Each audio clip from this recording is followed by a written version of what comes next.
శ్రీగురుభ్యో నమః. హరి ఓం. శ్రుతిస్మృతిపురాణానామాలయం కరుణాలయం నమామి భగవత్పాద శంకరం లోకశంకరం. ఓం ఆప్యాయంతు మమాంగాని వాక్ప్రాణశ్చక్షుశ్రోత్రమధోబలమింద్రియాణి చ సర్వాణి సర్వం బ్రహ్మోపనిషదం మాహం బ్రహ్మ నిరాకుర్యాం మామా బ్రహ్మ నిరాకరోతు అనిరాకరణమస్త్వనిరాకరణం మేస్తు తదాత్మని నిరతేయ ఉపనిషత్సు ధర్మాః తే మయి సంతు. ఓం శాంతి శాంతి శాంతి. కేనేషితం పతతి ప్రేషితం మనః కేన ప్రాణః ప్రథమః ప్రైతియుక్తః కేనేషితాం వాచమిమాం వదంతి చక్షుశ్రోత్రం కౌ దేవో యునక్తి. కేన ఇషితం పతతి ప్రేషితం మనః. మనస్సు కేన ఇషితం ఎవరి యొక్క అభీష్టాన్ని అనుసరించి ప్రేషితం ప్రేరితమై ముందుకి పోతున్నది, పతతి తన విషయాల మీద పడుతున్నది అని అర్థం. ఇక్కడ రెండు మాటలు ఉన్నాయి మూలంలో, ఇషితం ప్రేషితం అని. ఇషితం అంటే ఇచ్ఛ, కోరిక, అభీష్టం, ఎవరి యొక్క అభీష్టం చేత అని అర్థం. ఎవరి యొక్క అభీష్టం చేత ఈ మనస్సు ఏం చేస్తోంది? ప్రేషితమై నియోగింపబడుతున్నది. ఎక్కడ అంటే తనకు ఏవైతే తాను వెళ్ళగలిగి పడగలుగుతుందో వాటి మీద పడుతున్నది. కేన ఇషితం, కేన కర్త్రా ఇషితం ఇష్టం అభిప్రేతం సతు మనఃపతతి గచ్చతి స్వవిషయం ప్రతి ఇది సంబధ్యతే. దేని యొక్క అభీష్ణము చేత, దేని యొక్క ఇష్టము చేత మనస్సు వెళ్ళి ఆలోచనలు చేస్తున్నది. ఇక్కడ ఈషా అనే ధాతువుకి మరలా అనే అర్థం కాదు, గత్యర్థము కాదు, కేవలం ఇచ్ఛా మాత్రం అనే అర్థమే చెప్పాలి అన్నారు. ఇలాగా ఈషితం అని ఏమిటి ప్రయోగం అండి అంటే అది ఇష్టం అనేదే, కానీ వేదం అలా ఇషితం అనే మాట ప్రయోగించింది. దానికి పెద్ద మనకి ఇష్టమన్నా ఒకటే సరిపోతుంది. అయితే ఇంకొక మాట ఉంది ఇక్కడ, ప్రేషితం, కేనేషితం, కేన ఇషితం పతతి ప్రేషితం అనే మాట ఉంది. ఇషితం ఉంది, ప్రేషితం ఉంది. రెండు ఒకటి ఎక్కువ అండి, లేకపోతే రెండు ఎందుకంటే ఏదో ఒకటి ఉంటే సరిపోతుంది కదా అని మామూలుగా మనకి ఒక సందేహం వస్తుంది. ఇషితం ప్రేషితం అలా కాదు, రెండు ఉండాలి. కానీ ఆ రెండింటికి ఆ ప్రేషితం అనే దానికి నువ్వు చెప్పే అర్థం కుదరదు. దానికి అర్థం ఉపనిషత్తు ఏమని భావిస్తుందో శంకర భగవత్పాదులు చెప్తారు. ఈ ముందు ఆ ప్రేషితం అనే శబ్దాన్ని గురించి చెప్తున్నారు. ప్రా అనే ఉపసర్గ చేరిస్తే ఇషితమే ప్రేషితం అయింది. దానికి అర్థం ఏమిటి? నియోగార్థం అంటే నియమించబడింది అనే ప్రేషితం, నియమించబడినది ఏదైతే ఉందో అది అని అర్థం. తత్ర ప్రేషితం ఇది ఏవ ఉక్తే, ఇక్కడ సందేహాన్ని క్లియర్ చేస్తున్నారు శంకర భగవత్పాదులు. ఏమని? ఇషితం అనలేదు అనుకోవయ్యా, కేవలం ప్రేషితం అని అందనుకో, అప్పుడు వాక్యం ఎలా ఉంటుంది? కేన ప్రేషితం మనః పతతి అని వాక్యం ఉంటుంది. అప్పుడు దాని అర్థం ఏమొస్తుంది? ప్రేషితం అంటే నియోగింపబడిన అని అర్థం కదా. అంటే నియోగింపబడిన అంటే ఎవరు నియోగించారు, ఏ విధానాన్ని ఆ నియోగంలో ఉపయోగించారు? తత్ర ప్రేషితం ఇది ఏవో ఉక్తే ప్రేషయితృ ప్రేషణ విశేష విషయ శంక. ప్రేషయితృ ఆ ప్రేషణ చేసేవాడు ఒకడు ఉండాలి, ఆ విధానం ఒకటి, విశేష విషయ శంక ఆశంక విషయ ఆశంక స్యాత్. కేన ప్రేషయితృ విశేషణ అని ఆ అర్థం వస్తుంది. అది అకీదృశం వా ప్రేషణం, అది ఆ ప్రేషణం ఎటువంటిది ఇది. అలా కాదు, అది అటువంటి అర్థం రావటం ఉపనిషత్తుగా అభీష్టం కాదు. అందుకని ఏమన్నది ఉపనిషత్తు? కేన ఈషితం పతతి ప్రేషితం అన్నది. ఈషితం ఇతితు విశేషణే సతి. అప్పుడు ఈషితం అనే విశేషణం వేస్తే ఏమర్థం వస్తుంది తెలుసా? ఉభయం నివర్తతే. ఆ రెండు ప్రేషయిత ఎవరు, ఆ ప్రేషణ విధానం ఏమిటి, ఆ రెండు పోతాయి. ఏ పదం వేస్తే? ప్రేషితం, ఈషితం అనే పదం వేస్తే ఎలా పోతాయి? ఈషితం అంటే ఇచ్చాను కదా అర్థం చెప్పాము. ఆభీష్ణ్యము అర్థం కాదు, గతి అర్థం కాదు, ఇచ్ఛ అనే అర్థం. అంటే ఎవరి యొక్క ఇచ్ఛా మాత్రం చేత, ఎవరి యొక్క ఇచ్ఛా మాత్రేణ ప్రేషితం, ఎవరి యొక్క ఇచ్ఛా మాత్రం చేతనే నియోగింపబడుతున్నది అనే స్పష్టమైన సరి అయినటువంటి అర్థం వాక్యానికి లభిస్తుంది అని శంకర భగవత్పాదులు మామూలుగా కేనేషితం పదతి ప్రేషితం మనః అనే మంత్రవర్ణ పాదానికి అర్థం చెప్పారు. అయితే ఇప్పుడు ఒక ఆయన వచ్చి ఏమంటాడు? యది ఏష అర్థ అభిప్రేత స్యాతు. ఏమండి, ఎవరి యొక్క ఇచ్ఛామాత్రం చేత మనస్సు నియమింపబడుతున్నది అని మీరు అర్థం చెప్పారనే అనుకోండి. అది కేనేషితం అని మాట ఉంటే ప్రేషితం అక్కర్లేదండి. కేనేషితం ఇత్యేతావత ఏవ సిద్ధత్వాతు ప్రేషితం ఇది న వక్తవ్యం. ఇంకా ప్రేషితం అనే మాట ఎందుకండి? మీరేమో దానికి ఆ ప్రేషయిత ఎవరు, ప్రేషణ విధానం ఏమిటి, ఇవన్నీ వచ్చి పడుతున్నాయి కాబట్టి అవి పోగొట్టడానికి ఈషితం అనే మాట వేశారని మీరేదో సమర్థించారు, బాగానే ఉంది. అసలు అది అక్కర్లేదు అప్పుడు. అంటే పైగా ఇంకొకటి కూడా ఉంది. అపితే శబ్దాధిక్యాత పోనే మూలంలో ఉంది కదా, ఉన్నదానికి మేము అర్థం ఇలా చెప్తాం. ఇదంతా పూర్వపక్షం చెప్తున్నారు. ఏమని అర్థం చెప్తాము అంటే, ప్రేషయితం ప్రేషితం అనే దానికి అర్థం మేమేం చెప్తామంటే, ఒక పదం ఎక్కువ ఉంది కదా, శబ్దాధిక్యాత్ అర్థాధిక్యం యుక్తం. ఒక శబ్దం ఉంది కాబట్టి దాన్ని వదిలేసి అవతల పారేయటం, దానికి కూడా అర్థం చెప్తాం. ఏమని? ఇది ఇచ్ఛయా కర్మణ వాచా వా. మీరు అన్నట్టు ఈషితం ఎవరి యొక్క ఇచ్ఛ చేత, ప్రేషితం అనే దానికి ఎవరి యొక్క కర్మ చేత, ఎవరి యొక్క వాక్కు చేత, ఎవరి యొక్క ఇష్టానికి లోబడి అని అర్థం చెప్పండి. చాలా బాగుంటుంది కదా అప్పుడు. ఇది కూడా నిజంగా సబబే అనిపిస్తోంది మనకి. కానీ శంకర భగవత్పాదులు అలా ఒప్పుకోలేదు. ఎందుకు ఒప్పుకోలేదంటే, కేనోపనిషత్తు యొక్క నిజమైనటువంటి ప్రయోజనం ఈ విధంగా అర్థం చెబితే నెరవేరదు. నెరవేరకపోగా నిజమైన అర్థం ఏమవుతుంది? అట్టడుక్కి పడిపోతుంది. అంటే ఉపనిషత్తు యొక్క ప్రాముఖ్యత తగ్గిపోతుంది. అది ఎలాగా అంటే, అప్పుడు ఆయన ఏం చెప్తున్నాడు? సంగ్రహంగా ఒక మాట చెప్పారు. ప్రశ్న సామర్థ్యాత్ నువ్వు అలా విశేషార్థాలు ఏమని కర్మణ వాచ కేన ప్రేషితం అని ఇచ్ఛయా అని ఇలా చెప్పకూడదు. ఎందుకనంటే అసలు ఆ ప్రశ్న ఎందుకు వేశాడో నువ్వు ముందు అర్థం చేసుకో.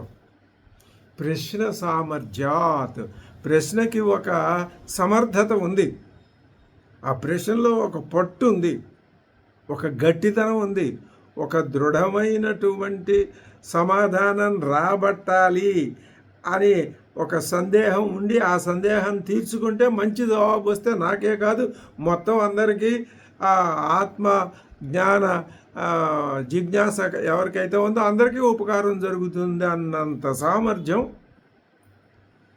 ఆ ప్రశ్నలో ఉన్నది. ప్రశ్న సామర్థ్యాత నువ్వు చెప్పింది ఒప్పుకోం. చూడండి, ఎటువంటి దానికి జవాబు చెప్పి ఆ ప్రేషితం అనే మాటకి అనవసరమైనటువంటి కర్మ వాక్కు అనే రెండు అర్థాలు నివర్తింపజేశారు భగవత్పాదులు. దానికి వివరణ సామర్థ్యం ఏమిటండి, కొంచెం వివరిస్తారా? చెప్తున్నాం వినండి. ఏమిటా సామర్థ్యం అంటే, దేహాది సంఘాతాత్ అపి దేహాది సంఘాతాత్ అనిత్యాత్ కర్మకార్యాత్ విరక్త. ఒక శిష్యుడు ఉన్నాడు, అతడు విరక్తుడు. దేని నుంచి? ఈ దేహాది సంఘాతం అంటే ఈ ఉపాధి. సంఘాతం అంటే ఇదిగో ఈ పృథివీ, అప్పు, తేజస్సు, వాయువు, ఆకాశం ఇవన్నీ కలిపి కొన్ని పాళ్ళల్లో కలిపి ఇదిగో ఇది తయారైంది, అసెంబుల్ అయింది ఈ దేహం. ఇది ఈ విధంగా ఈ దేహం సంఘాతం కావటం, ఈ విధంగా దేహం తయారు చేయబడటం, అందులో తాను ఉండటం, ఇది ఆయనకి ఇష్టం లేదు. విరక్త. ఇలా ఉండి ఎన్ని వందల జన్మల నుంచి ఉంటాం, వద్దు మాకు ఈ సంఘాతం అక్కర్లేదు అని విరక్తుడు. ఇంకా పైగా ఇంకొకటి కూడా చెప్తున్నాం, కర్మకార్యాత్, కర్మలు వాటి యొక్క ఫలితాలు, అసలు మాకు కర్మలే వద్దు బాబు, కర్మలు ఫలితాలు అంతకంటే వద్దు అని వాటి నుంచి విరక్తుడయ్యి, ఇక విరక్తుడు ఎప్పుడైతే విరక్తుడయ్యాడో అత అన్యతు, ఈ దేహాది సంఘాతం కంటే, ఈ కర్మకార్య ఫలితాల కంటే కూడా అన్యత్ వేరైనది ఏదో ఒకటి ఉండి తీరాలి. ఏమిటది? కూటస్థం. అది ఎటువంటిది అయి ఉండాలి అంటే అది కూటస్థం, నిర్వికారం అయి ఉండాలి. తర్వాత నిత్యం, అది ఇంకా ఎటువంటిది అయి ఉండాలి? నిత్యం అయి ఉండాలి. ఈ దేహాది సంఘాతం నిత్యం కాదు, ఈ దేహాది సంఘాతం వికారయుక్తం, నిర్వికారం కాదు, కూటస్థం కాదు, నిత్యం కాదు. కాబట్టి అది కూటస్థం, అది దేహాది సంఘాతం కంటే వేరే అయి ఉండాలి, కూటస్థం అయి ఉండాలి, నిత్యం అయి ఉండాలి. వస్తువు అంటే ఆత్మ వస్తువు, ఆత్మే వస్తువు అంటే ఆత్మే వసతి దివిజతి ఇది ఆత్మకే వస్తువు అని పేరు. అటువంటి వస్తువుని గురించి బుభుత్సమాన, తెలుసుకోవాలనే బలీయమైన కోరిక అతడిలో ఉంది. కాబట్టి ఈ విధమైన సమర్థమైన ప్రశ్న వేస్తున్నాడండి. ఆ వేసి పృచ్ఛతి ఇది సామర్థ్యాత్ ఉపపద్యతే అని, ఆ ప్రశ్న సామర్థ్యం వల్ల అంత గాఢమైనటువంటి కోరిక ఆ ప్రశ్న అడిగే శిష్యుల్లో ఉంది అని మేము చెప్తున్నామండి. ఇతరధ అలా కాకుండా ఇచ్ఛా వాక్ కర్మభిః దేహాది సంఘాతస్య ప్రేరయిత్రం ప్రసిద్ధం ఇది ప్రశ్న అనర్థక ఏవ స్యాత్. అలా కాదనుకో, అతని మనసులో అటువంటి విరక్తి, మరి ఏదో ఒకటి ఉంది, కూటస్థం, నిత్యం, అజం, అమరం అయినది ఏదో ఒకటి ఉంది, అది ఏమిటో తెలుసుకోవాలనే కోరిక ఉండబట్టి, లేకపోతే అసలు ఆ ప్రశ్న ఎందుకు వేస్తాడు? ఇతరధ ఇచ్ఛా వాక్ కర్మభిః దేహాది సంఘాతస్య ప్రేరయితృత్వం ప్రసిద్ధం. దేహాది సంఘాతానికి లోకంలో ప్రసిద్ధి ఉంది. ఏమని? అది ఏది కోరుకుంటే దాని మీద పడుతుంది, కోరికను బట్టి, కామనలను బట్టి. అదే వాక్కు, అది ఏం చేస్తుంది అంటే మాటల్ని బట్టి అది పడుతుంది. కర్మభిః చేసే పనుల్ని బట్టి అది వచ్చి కామనలు, మాటలు, చేతల చేత ప్రేరేపింపబడి ప్రేరేపింపబడుతుంది అనే మాట ప్రసిద్ధమైన విషయమే కదా. ఇంకా అలాంటప్పుడు అసలు ఈ ప్రశ్న ఎందుకు అడగటం? అది పాయింట్. ఈ ప్రశ్న అడిగాడంటే ఇందుకు కాదు, మరి ఎందుకు అంటే వీటన్నింటికంటే అతీతమైనది కామనలు, మాటలు, చేతలు, తర్వాత ఇంకా ఈ సంఘాతం కావటం, అనిత్యత్వం, ఇలాంటి వాటన్నింటికంటే మించినటువంటి ఇవి ప్రేరణ చేస్తున్నాయని లోకంలో అందరికీ తెలిసిందే కదండి. అది తప్పు, అది కాదు. మేము ఆ మాట కంటే కూడా మాకు లోపల ఏముంది అంటే ఇంతకంటే వేరే ఒక ఏదో శక్తి ఉన్నది. ఇది కేనోపనిషత్తు మనకి చెప్పడానికి వచ్చినటువంటి అర్థం. మనం ఏమనుకుంటున్నాం? నాకు ఆలోచన వస్తున్నది, నేను ఆలోచన, నా మనస్సు స్వతంత్రం కాబట్టి ఏది పడితే అది ఆలోచిస్తుంది, తర్వాత నా చెవులు వింటాయి, ఇలాంటివన్నీ తర్వాత చెప్తారు. అది మనస్సు. మొట్టమొదటి ఏం చెప్పారు? కేనేషితం పతతి ప్రేషితం మనః. ఈ మనస్సు ప్రధానం. అది కాబట్టి ఇప్పుడు ఆ ప్రశ్న ఈ విధంగా అడుగుతున్నారు. కేనేషితం పతతి ప్రేషితం మనః. అది అని మేము చెప్పినటువంటి ప్రశ్న సామర్థ్యాన్ని బట్టే ఆ పైన చెప్పినటువంటి ఏమిటా రెండు ప్రేషయిత ఎవరు, ఆ ప్రేషణ విధానం ఏమిటి, ఇవన్నీ కాదు. ఎవరి అభీక్షణం చేత ఈ నియోగం జరుగుతున్నది, ఆ కూటస్థం, అదేదో కావాలి. ఈ దేహాది సంఘాతాలు కాదు, ఇది ప్రధానం కాదు. అని అది సామర్థ్యం అయ్యా అని ఒక సున్నితమైన విషయాన్ని తీసుకొచ్చి స్పష్టంగా అక్కడ ప్రేషితం అనే మాటకి సరి అయిన అర్థాన్ని తీసుకొచ్చి మనకు చెప్పారు శంకర భగవత్పాదులు. సరే, అయినా పూర్వపక్షం వదిలిపెట్టట్లా, మళ్ళీ ఇంకో మాట అంటున్నాడు. ఏమంటున్నాడు? ఏవమపి ప్రేషిత శబ్దస్య అర్థం న ప్రదర్శిత ఏవ. సరేనండి, మీరు ప్రేషిత అనే శబ్దానికి అర్థాన్ని వదిలేశారే, అది నా వ్యక్త నా ప్రదర్శిత ఏవా, అది అది ఆ పదానికి అర్థం నిర్ధారితం కాలేదుగా, చెప్పలేదుగా. అంటే నా కాదు, అదిగా నువ్వు చెప్పింది అది ఒప్పుకోం. ఏంటండి నిర్ధారితమైందా? సంశయవత అయం ప్రశ్న ఇది ప్రేషిత శబ్దస్య అర్థవిశేష ఉపపద్యతే. ఈ ప్రశ్నని ఎవరు వేస్తున్నారు? సంశయం గలవాడు వేస్తున్నాడు. కాబట్టి ప్రేషితం అనే పదానికి విశిష్టమైన అర్థం యుక్తమే. సంశయవత అయం ప్రశ్న, సంశయము కలిగిన వాడు వేస్తున్నాడు ఈ ప్రశ్న. కాబట్టి ప్రేషిత అనే శబ్దానికి ఒక అర్థ విశేషం ఉన్నది, ఒక విశిష్టమైన అర్థం ఉన్నది అనే మాట కరెక్టే. అది ఏమిటో చెప్పండి, ఆ అర్థ విశేషం ఏమిటో చెప్తాం. కిం యథా ప్రసిద్ధం ఏవ కార్యకరణ సంఘాతస్య ప్రేషయితృత్వం. ఏమిటి అంటే, మనస్సును ప్రేరేపించేది లోక ప్రసిద్ధికి తగ్గట్లుగా దేహాది సంఘాతమేనా, లేక సంఘాతం కంటే విలక్షణమైన స్వతంత్రమైన తత్వం యొక్క ఇచ్ఛామాత్రం చేతనే మనస్సు మొదలైనవి ప్రేరితాలు అవుతున్నాయా? కిం యథాప్రసిద్ధం, లోకంలో అందరూ అనుకునే విధంగానే కార్యకరణ సంఘాతస్య ప్రేషయితృత్వం, ఈ కార్యకరణ సంఘాతమైనటువంటి దేహమే ఇదే ఈ ప్రేషయితగా ఉందా, ఇక్కడ నియోగిస్తున్నదా, దేహమే నియోగిస్తుందా మనస్సుని? కిం వా సంఘాత వ్యతిరిక్తస్య, సంఘాతం కానిది మరి ఒకటి ఏదో స్వతంత్రస్య, ఈ సంఘాతం అస్వతంత్రం కానీ స్వతంత్రమైన మరి ఏదో ఒక శక్తి ఏదో చెప్పండి అది ఉన్నది, దాని యొక్క ఇచ్ఛామాత్రేణ ఏవ, దాని యొక్క ఇచ్ఛ మాత్రం చేతనే అభీక్ష, దాని యొక్క ఆ కామన కోరిక చేత మాత్రమే అది మనః ఆది ప్రేషయితృత్వం. అప్పుడు మనస్సు మొదలైనవి నియమింపబడుతున్నాయా? ఇది అస్య అర్థస్య ప్రదర్శనార్థం కేనేషితం పతతి ప్రేషితం మనః.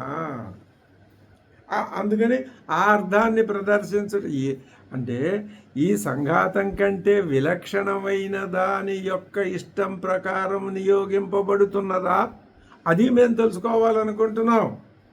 ఈ దేహాది సంఘాతమే కనుక అయినట్లయితే మేము ప్రశ్న అడగక్కర్లేదు, అసలు ఇంకా ఉపనిషత్తుకి ప్రసక్తే ఉండదు. ఇది ఆ ప్రశ్నకి ప్రేషిత అనే శబ్దానికి అర్థం అది అని చెప్పారు. అది చెప్పిన ఆయన ఆ పూర్వపక్షం మరొకసారి ముందుకు వస్తున్నాడు. ఏమని? నను స్వతంత్రం మనః స్వవిషయే స్వయం పతతి ఇది ప్రసిద్ధం. మనస్సు స్వతంత్రం అండి భగవత్పాదులు గారు. అది మనస్సు స్వతంత్రం, ఏ విషయం మీద కావాలంటే ఆ విషయం మీద పడుతుంది. అది ఇది ప్రసిద్ధం, అది లోకంలో అందరూ ఒప్పుకునే విషయమే, మీరెందుకునో ఒప్పుకోవట్లేదు. తత్ర కథం ప్రశ్న ఉపపద్యతే ఇది. మరి అలా ఉంటే అసలు ఈ కేనేషితం పద్ధతి ప్రేషితం మనః అనే ప్రశ్న ఎందుకు వస్తుందండి? ఇది చాలా జటిలమైన ప్రశ్నే. లోకంలో మనస్సు స్వతంత్రమైంది కదా అని అంటే ఉచ్యతే, చెప్తాం. నీకు కొంచెం జాగ్రత్తగా చెప్తేనే కానీ ఇందులో ఉన్నటువంటి అసలు విషయం ఏమిటో నీకు అర్థం కాదు. ఏమిటో చెప్తాం విను. యది స్వతంత్రం మనః, నువ్వు చెప్పినట్టుగా మనస్సే కనుక స్వతంత్రం అయినట్లయితే ప్రవృత్తి నివృత్తి విషయే స్యాతు, ప్రవృత్తిలో కానీ నివృత్తిలో కానీ ఒకదాని మీద పడటంలో కానీ ఒకదాని మీద నాకు ఇది వద్దు అని వదిలేయటంలో కానీ మనః యది స్వతంత్రం, మనస్సుకే స్వాతంత్ర్యం ఉన్నట్లయితే ఏం చేస్తుందో తెలుసా? తర్హి సర్వస్య అనిష్ట చింతనం నశ్యాత్. అందరూ ఇష్టమైన విషయాల మీదే ఆలోచిస్తారు కానీ అనిష్ట చింతనం అనేది లోకంలో అసలు ఉండదు. అమ్మా, ఇది ఎంత పెద్ద గొప్ప విషయం. కానీ అనిష్ట విషయాలని గురించి కూడా ఈ మనస్సు చచ్చినట్టు ఆలోచించడం లోకంలో కనిపిస్తోంది. నువ్వేమో మనస్సు స్వతంత్రం అన్నావు, కాబట్టి మనస్సు స్వతంత్రం కాదు. అనర్థంచ జానం సంకల్పయతి. ఇది అనర్థమే అని తెలిసి కూడా ఆ సంకల్పం చేస్తున్నదా లేదా అంటే అప్పుడు ఎవరి యొక్క వేరే ఒకానొక శక్తి యొక్క ఇష్టం ప్రకారమే ఈ మనస్సు పోయి పడుతున్నది. పతతి. అసలు ఆ మొదటి కైరేషితం పతతి ప్రేషితం మనః ప్రతి మాట అది అందులో సార్థకమే, అన్వర్థమే. అట్లాగనమాట. అత్యుగ్ర దుఃఖేచ కార్యే వార్యమాణమపి ప్రవర్తతే ఏవ మనః. చాలా దుఃఖాతి దుఃఖమైన విషయం వచ్చినా మరి చచ్చినట్టు దాని మీద కూడా పడుతున్నది కదా. స్వతంత్రం అయితే పడకుండా వదిలిపెట్టేసి పోవాలి కదా, పోలేకపోతుంది కదా. తస్మాత్ యుక్త ఏవ కేనేషితం ఇత్యాది ప్రశ్న. కాబట్టి కేనేషితం అనే ప్రశ్న అది సరి అయినదే. ఈ ప్రశ్న ఇలాగే ఉండాలి. ఇలాగే ఉండటమే కాదు, ఈ ప్రశ్నకి ఇలాగే అర్థం చెప్పాలి. ఇలాగే ఉండాలని నువ్వు ఒప్పుకున్నావు అనుకో, నువ్వు ఒకసారి ఇందాక అన్నావు ప్రేషితం అనేది అనవసరం అన్నావు, దానికి అర్థం ఇలా చెప్పాలన్నావు. అవన్నీ పరిగణించి సరి అయిన అర్థం ఒక్క ముక్కలో చెప్తున్నారు. ఏ కూటస్థమైన అజమైన అజరమైన అమరమైన నిత్యమైనటువంటి వస్తువు యొక్క ఇష్టము చేత ఈ మనస్సు నియోగింపబడి తన యొక్క విషయాల మీద పడుతున్నది. ఇది ప్రశ్న. దీనికి ఇప్పుడు జవాబు వచ్చేసినట్లే అయింది. భగవత్పాదులు చెప్పినట్టే అది అవును. మనస్సుని కూడా నియమించగలిగినటువంటి ఒకానొక కూటస్థమైన నిత్యమైన శక్తి ఉన్నది. అది ఏదో దాని పేరు చెప్పండి, దాని వివరాలు చెప్పండి, మేము దాని గురించి తెలుసుకుంటాం అని కదా శిష్యుడు అడిగిన ప్రశ్న. ఇక్కడికి ఇది కేనేషితం పతతి ప్రేషితం మనః అయింది. ఇప్పుడు తర్వాత పాదంలోకి వస్తున్నారు శంకర భగవత్పాదులు. కేన ప్రాణః యుక్తః. కేన దేని చేత, ప్రాణః ప్రాణము, యుక్తః అంటే నియుక్తః నియోగింపబడి, అంటే ప్రేరిత సన్ను, దేని చేత ప్రేరేపింపబడి దేని చేత నియోగింపబడి, ప్రైతి అంటే గచ్చతి పడిపోతున్నది, తన వ్యాపారాన్ని గురించి ప్రవర్తిస్తోంది. ప్రైతి గచ్చతి స్వవ్యాపారం ప్రతి, తన వ్యాపారం మీద పడుతోంది. ఏదది ప్రాణం. మనస్సు సంగతి అడిగాడు, ఇప్పుడు ప్రాణం సంగతి అడుగుతున్నాడు. ప్రాణం దేని చేత యుక్తమై, దేని చేత ఆ యుతిని పొంది నియోగింపబడి, అంటే నియుక్తమై అంటే ప్రేరేపింపబడినదై తన వ్యాపారమును గురించి పరుగుడుతున్నది, ప్రవర్తిస్తోంది. అది ప్రథమ కేన ప్రాణ ప్రథమ ప్రైతి యుక్త. కేన యుక్త ప్రాణ, అది కేన యుక్త ప్రాణ ఏం చేస్తుంది అది అంటే ప్రైతి అంటే గచ్చతి దేని మీదకి, స్వవ్యాపారం పతి. ప్రాణం తన పనులు తాను, తన వ్యాపారం తాను చేస్తున్నది అని. ప్రథమ ఇది ప్రాణ విశేషణం స్యాత్. ఈ ప్రథమ ఏమిటండి అని అడిగితే శంకర భగవత్పాదులు చెప్తున్నారు, అది ఆ ప్రాణ అనే శబ్దానికి ఇది విశేషణం అయ్యా. ప్రాణ విశేషణ. దేనికి ఆ విశేషణం? ప్రాణ అనే శబ్దానికి విశేషణం అంటే తత్పూర్వకత్వాత్ సర్వేంద్రియ ప్రవృత్తేనాం ప్రాణ విశేషణం స్యాత్. ప్రథమ ఇది ప్రాణ, మొదటిది. ప్రథమ అంటే మొదటిది. ఏది ప్రాణానికి విశేషణం. ఎందుకంటే అన్ని ఇంద్రియాల ప్రవృత్తి ప్రాణశక్తి నుంచే ఆవిర్భవిస్తోంది. కాబట్టి ఇంద్రియాలన్నింటిలో మొట్టమొదటిది ప్రాణం. ప్రథమ అంటే మొదటిది అది అర్థం. అంతకంటే పెద్ద విశేషం ఏమీ దానికి లేదు. ఇషితం ప్రేషితం ఆ శబ్దార్థ జ్ఞానం మనకి బాగా మనస్సుకు పడితే అది మిగతా ప్రశ్నలన్నీ తేలికాయి. ఇక ఆ మొట్టమొదటి ప్రశ్నే శిష్యుని యొక్క ఆ ప్రశ్న సామర్థ్యాన్ని, మనస్సులో ఉండేటటువంటి దాన్ని కోరికని తెలియజేస్తుంది. ఇప్పుడు ఏమంటున్నారు? కేన ప్రాణ యుక్త ప్రథమ, కేన ప్రాణ ప్రథమ ప్రైతియుక్త ప్రైతి గచ్చతి. దేని మీదకి? స్వవిషయం ప్రతి. అయిపోయింది అక్కడికి. అదే ఆ మాట చెప్పారు. కేన ఇషితాం వాచం ఇమాం వదంతి.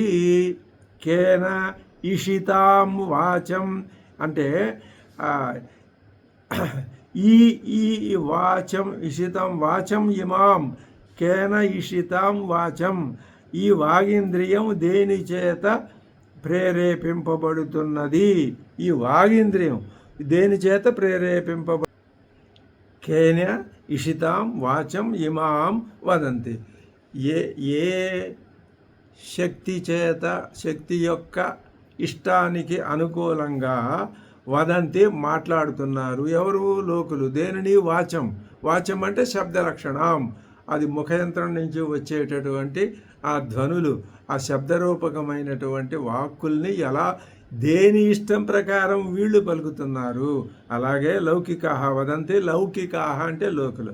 తథా అదేవిధంగా చక్షు శ్రోత్రం కౌ దేవో యునక్తి. చక్షు శ్రోత్రం, చక్షు కళ్ళని, శ్రోత్రం చెవుల్ని, అవి కూడా స్వే విషయే. కన్ను తన విషయం మీద, చెవి తన విషయం మీద పడుతున్నది కదా. ఆ పడే విషయాన్ని కావు దేవ జ్యోతనవాన్ అంటే ప్రకాశ స్వరూపుడైనటువంటి తత్వము ఏ దేవుడు యునక్తి నియుంక్తే ప్రేరయతే. ఎవరు వీటిని నియమిస్తున్నాడు? చెవుల్ని, కళ్ళని ఏ దేవుడు నియమిస్తున్నాడు? వాక్కుని ఏ శక్తి నియమిస్తున్నది అని ఈ మొట్టమొదటి మంత్రవర్ణానికి మొత్తానికి అర్థం ఇప్పుడు చాలా తేలిగ్గా మనకు వచ్చేస్తుంది. కేనేషితం పతతి ప్రేషితం మనః. ఈ మనస్సు ఏ శక్తి యొక్క, దేని యొక్క అభీక్షణం మేరకి నియోగింపబడి తన విషయం మీద పడుతున్నది?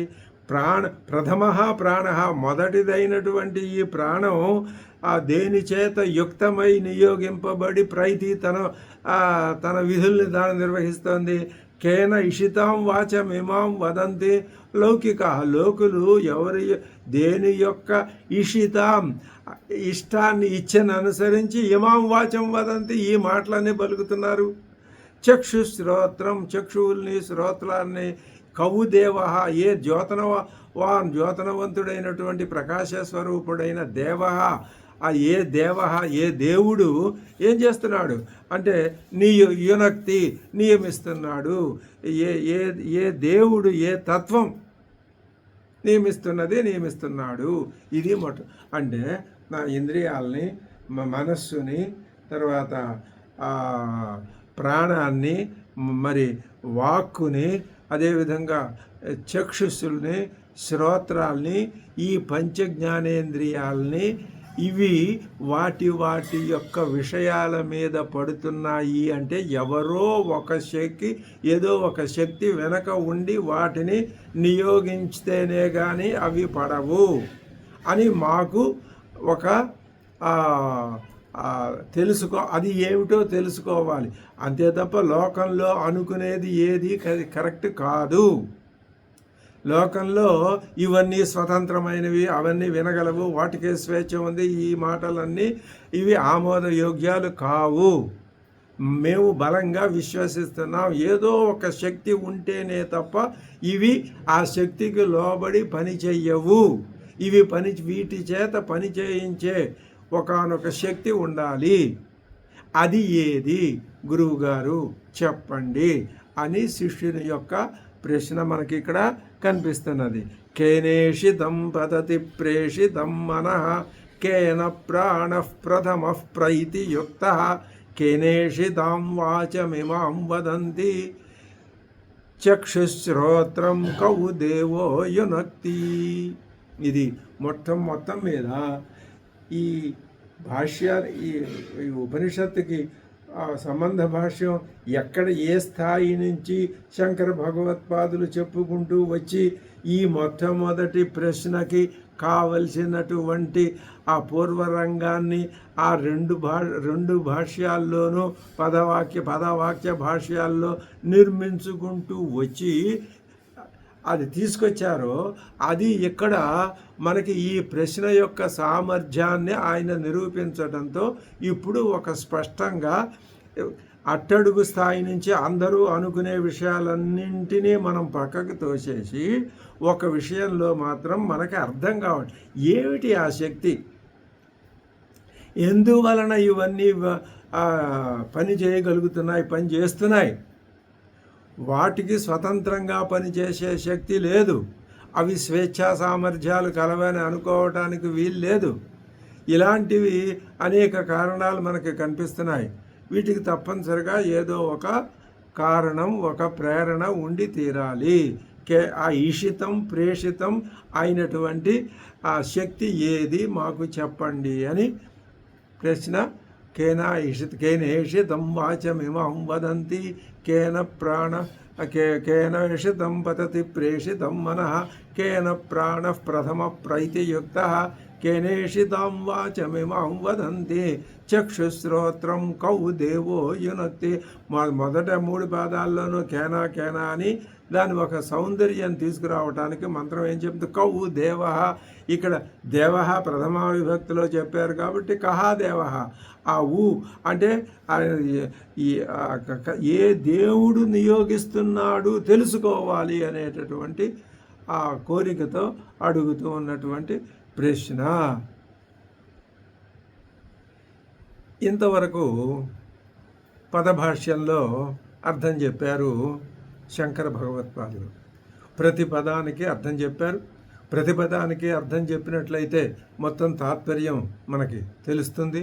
తాత్పర్యం తెలిసినట్లయితే దాని గురించి మనం బాగా ఆలోచన చేయగలం, మననం చేయగలం, దాంట్లో విశేషాలు ఏమిటో గ్రహించగలం. దానిని ఉపయోగించుకొని మనం వృద్ధిలోకి వెళ్ళగలం. ఇంత ప్రయోజనం ఉంటుంది. మరి ఇప్పుడు ఇంకా మనకు కొన్ని అనుమానాలు ఉన్నాయి. ఈ లోకంలో ఈ మనస్సు ఈ మొదలైనవి స్వతంత్రము కాదు ఇవి అని ఒక మాటే అన్నారు తప్ప వీటిని కూడా నియమించే ఒకానొక శక్తి ఉన్నది అని చెప్పారే తప్ప మరి వీటిలో లోకంలో ఉన్నటువంటి అందరూ అనుకునే మాటల్ని అక్కడ ఆ పదభాషల్లో పూర్తిగా చెప్పాల. అది చెప్పాలి, అది ఇంకా చెప్పవలసిన అవసరం ఉన్నది.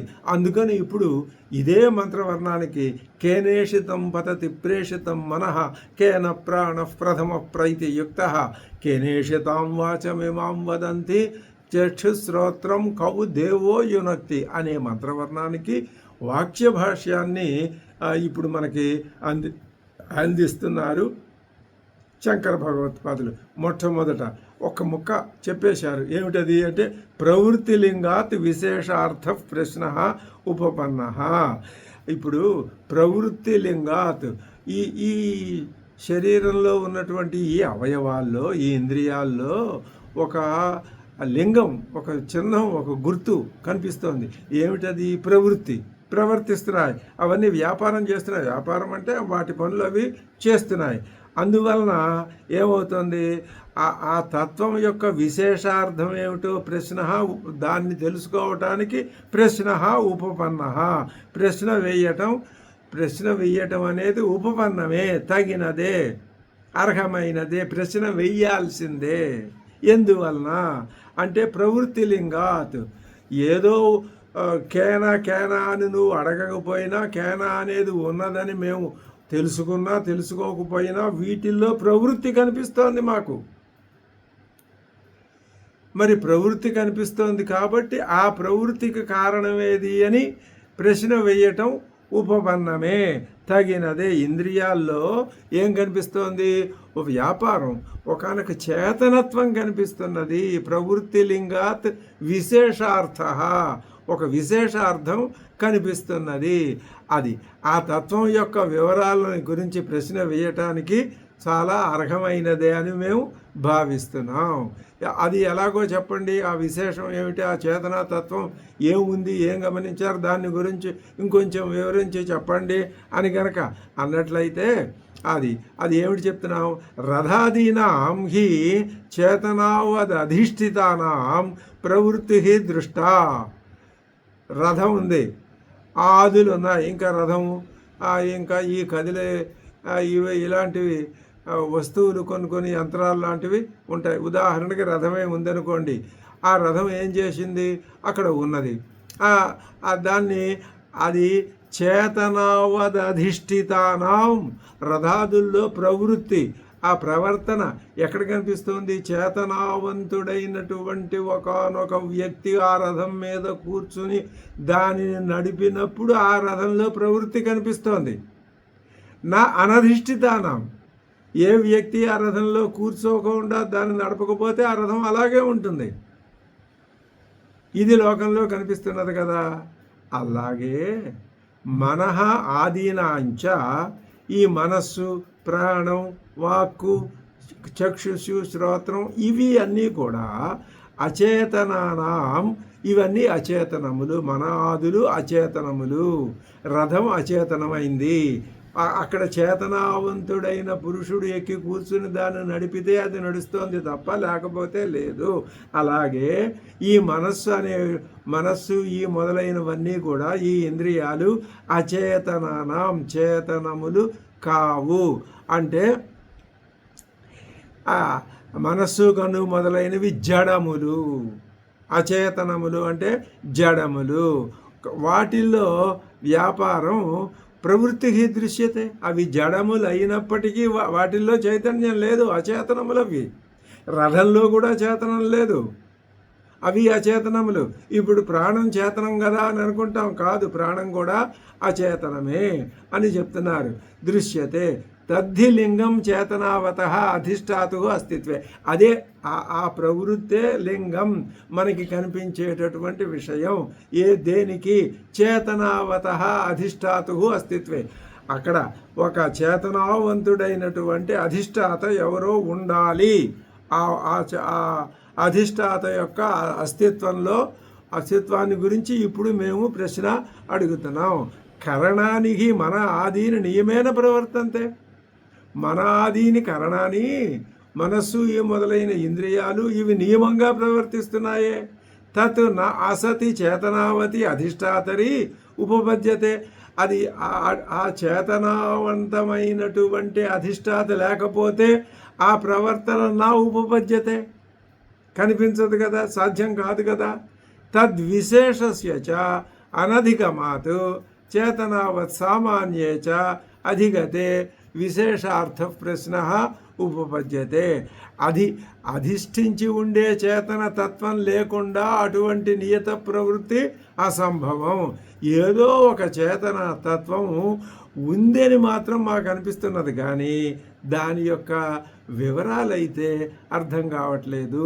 ఏమిటి ఇది? ఈ సంఘాతంలో అంతర్భాగమేనా, లేకపోతే ఈ సంఘాతంలో ఆ చైతన్యం ఉందా? మరి లేకపోతే ఆ సంఘాతంలో ఇది అంతర్భాగం అవునా కాదా? ఇలాంటి విషయాలు మాకు అర్థం కావట్లేదు. కాబట్టి ఆ వివరాలని తెలుసుకోవటం కోసం ఈ ప్రశ్న వేయటం యుక్తమైనటువంటిదే. తద్విశేషస్య చ అనధిగమాతు, ఆ విశేషం తెలియట్లేదు. చేతనావత్ సామాన్యే చ అధిగతే విశేషార్థ ప్రశ్న. కానీ చేతనావంతమైనటువంటి లక్షణం అక్కడ లింగాత్ కనపడుతున్నది కాబట్టి ప్రశ్న ఉపపద్యతే, అది స్పష్టంగా చెప్పబడుతూనే ఉన్నది. కేన ఇషితం, మళ్ళీ ప్రతిపదార్థం మళ్ళీ వరుసనే మళ్ళీ విడిచిపెట్టకుండా చెప్తున్నారు. అంటే ఏం చెప్పారు? ఇంద్రియాలు జడములు, ఇవి కూడా ఎవరో ఒక చేతనావంతుడైనటువంటి అధిష్టాత ఉండి ప్రవర్తింపజేస్తే ఎలా ప్రవర్తిస్తాయో అలా ప్రవర్తిస్తున్నాయి. ఆ చేతనావంతుడైన అధిష్టాత వేరేగా ఉన్నాడా? ఆ శక్తి ఉన్నదా? లేకపోతే వీటిల్లోనే ఆ శక్తి ఉన్నదా? మాకు అర్థం కావటం లేదు. దీనికి లోకంలో ఉదాహరణ రథము, ఈ మొదలైన యంత్రాలు. ఆ చేతనావంతుడైన ఒక వ్యక్తి కూర్చుని నడిపితేనే కదా రథం నడుస్తోంది. ఈ జడములైనటువంటి ఇంద్రియాలను కూడా ఎవరైనా నడుపుతున్నారా లేదా అనే విషయాన్ని వాక్య భాషల్లో విశేషంగా తీసుకొచ్చి చెప్పారు శంకర భగవత్పాదులు. కేన ఇషితం అంటే కేన అంటే ఎవరి చేత, ఇష్టం అంటే కస్య ఇచ్ఛా మాత్రేణ ఎవరి యొక్క కోరిక చేత, మనఃపతతి గచ్చతి స్వవిషయే నియమేన వ్యాప్రియతే ఇత్యర్థ. మనస్సు వెళ్ళి పడుతున్నది, తన వ్యాపారం చేస్తున్నది, ఒక నియమం ప్రకారం వ్యాపిస్తున్నది, ఆ పనులన్నీ చేస్తున్నది అని అర్థం. మనుతే అనేన ఇతి విజ్ఞాన నిమిత్తం అంతఃకరణం మనః. మనః అనే మాటకి అద్భుతమైనటువంటి వ్యుత్పత్త్యర్థం ఇక్కడ చెప్పారు శంకర భగవత్పాదులు. మనుతే అనేనా ఇతి అంటే దీనితో మనుతే మననం చేస్తారు మనిషి. కాబట్టి అనే వ్యుత్పత్తి చేత అనేన ఇది విజ్ఞాన నిమిత్తం అంతఃకరణం. ఇది దేనికి? ఈ మనసు అనేది అంతఃకరణం దేనికి? విజ్ఞాన నిమిత్తం, తెలుసుకోవటానికి హేతువు. నీకు ఏ విషయం తెలుసుకోవాలన్నా సాధనం ఏది? మనస్సే. కాబట్టి మనః మనుతే అనేనైతే మనః, దాని అర్థం అది. అంటే దీని చేతనే మననం చేస్తారు. కాబట్టి మననం అంటే విజ్ఞానాన్ని తెలుసుకోవటానికి హేతువు. విజ్ఞానకరణం, విజ్ఞాన నిమిత్తం. అత అంతఃకరణం మనః. ప్రేషితం ఇవ ఇది ఉపమా అర్థ. ఆ మనస్సు ఇక్కడ ప్రేషితం అనే పదానికి ఇవ అనే అర్థం చేర్చి ప్రేరితమైనదా అన్నట్లు ఉన్నదిట. అది ఇవ అనే మాటతో మొత్తం అర్థాన్ని మార్చేశారు శంకర భగవత్. అటువంటి మనస్సు మనుతే అనేనేతి మనః, ఇది విజ్ఞానాన్ని సంపాదించే సాధనం. అది ఇప్పుడు ఏమైంది? ప్రేషితం ఇవ అంటే ప్రేరితమైనదా అన్నట్లు కనిపిస్తోంది. అంతేగాని నతు ఈషిత ప్రేషిత శబ్దయో అర్థౌ ఇహ సంభవత. ఈషిత అని ప్రేషిత అనే శబ్దాలకి ఆత్మచేత ప్రేరేపించబడినది అనే వాచ్యార్థం సంభవం కాదు. ఈ మాట అక్కడ చెప్పలేదు. ఇప్పుడు ఇంత చర్చ చేసిన తర్వాత ఈషితము కాదు, ప్రేషితము కాదయ్యా. ఈ మనస్సు ఏని చేతనో నడిపింపబడుతున్నదా అన్నట్లు కనబడుతున్నది. ఇవ అను కనపడుతున్నది. అంతే. ఈషిత ప్రేషిత కూడా అర్థాలు కావు. నతు ఈషిత ప్రేషిత శబ్దయో అర్థౌ ఇహ సంభవత. నహి శిష్యాన్ మన శిష్యాన్ ఇవ మన ఆదీని విషయేభ్య ప్రేషయతే ఆత్మ. ఆత్మ అక్కడ కూర్చుని శిష్యుని పిలిచి నువ్వు ఈ పని చేయి అని పురమాయించినట్లుగా ఆత్మ ఏమీ ఆత్మకి కర్తృత్వం లేదు, భోక్తృత్వం అంతకంటే కూడా లేవు. ప్రేషయతి వివిక్త నిత్య చిత్స్వరూపతయాతు నిమిత్త మాత్రం ప్రవృత్తౌ నిత్య చికిత్సాధిష్టాతృవతు. ఇది ఒక చిన్న దృష్టాంతం చెప్తున్నారు శంకర భగవత్పాదులు. ఏమిటా దృష్టాంతము అంటే, ఇప్పుడు ఒక రాజుగారు ఉన్నాడు. ఆయన తినే భోజనం విషయంలో భోజనంలో ఎవరైనా విషం కలిపారా అనే పరీక్ష చేయడం కోసం ఏం చేస్తారు, అక్కడ వైద్యులు చకోర పక్షిని అక్కడ సన్నిధిలో ఉంచితే దాని కండ్లు యథాప్రకారంగా ఉంటే విషం లేదని తెలిసి రాజు భోజనం చేస్తాడు. అదేవిధంగా ఆత్మ సన్నిధి మాత్రం చేతనే ఇంద్రియాలు ప్రవర్తిల్లుతాయి. ఆత్మ వచ్చి వీటిని నిద్రపోతున్న వాటిని లేపటం, నువ్వు కదలని వాటిని కదిలించటం ఇలాంటివి ఏమీ లేవు. ఈషితం ప్రేషితం ఉన్న భావం వ్యక్తీకరించి చెప్పడం కోసమే తప్ప అసలు విషయం ఇక్కడ వివరించి చెప్పారు. అది దానికి అర్థం. చక్కటి చకోర పక్షి యొక్క అర్థాన్ని ఉదాహరణని దృష్టాంతాన్ని శంకర భగవత్పాదులు ఇచ్చారు. ఇది భగవత్పాదుల యొక్క లోకజ్ఞానానికి ఆ చకోర పక్షి అలా ఉంటుంది. ఆ చుట్టుపక్కల విషయం యొక్క ప్రభావం కనబడితే దాని కళ్ళు ఎర్రబడిపోతాయి, దాన్ని బట్టి గ్రహిస్తారు. అలాగే ఇప్పుడు ఇక్కడ ఏమిటి జరుగుతోందనమాట, ఆత్మ సన్నిధి మాత్రం చేత చకోరపక్షి సన్నిధి మాత్రం చేతనే రాజు భోజనం చేస్తున్నాడు. అలాగే ఆత్మ యొక్క సన్నిధి మాత్రం చేతనే ఇంద్రియాలు ప్రవర్తిల్లుతున్నాయి. ఆత్మ సన్నిధి లేకపోతే ఇంద్రియాలు ప్రవర్తిల్లవు. ఇప్పుడు ఇక్కడ సందర్భాన్ని బట్టి ప్రాణం అంటే అర్థం ఏమిటట, ముక్కులోని శ్వాస, కదలిక అనే క్రియకి ఈ నిమిత్తం ఏది? శ్వాస. కాబట్టి శ్వాస మొట్టమొదటిది అంటే ముఖ్యమైంది. తమంత తానుగా శబ్దాది విషయాల్ని ప్రకాశింపచేయటమే ఇంద్రియముల యొక్క వ్యాపారం. మనస్సు మొదలైనవి వాటి అందలి చలన వ్యాపారం అయితే ప్రాణానిదే. ప్రయితి అంటే వెళ్తున్నది, యుక్త ప్రయోగింపబడింది అని అర్థం. ప్రాణుల్లోని వాగేంద్రియం యొక్క మాట్లాడే వ్యాపారానికి నిమిత్తం ఏమిటి? కంటిని చెవిని ప్రవర్తిల్ల చేసే దేవుడెవరు? ఇంద్రియాలను అధిష్ఠించి ఉన్న చేతన తత్వం ఎలాంటిది? ఏది?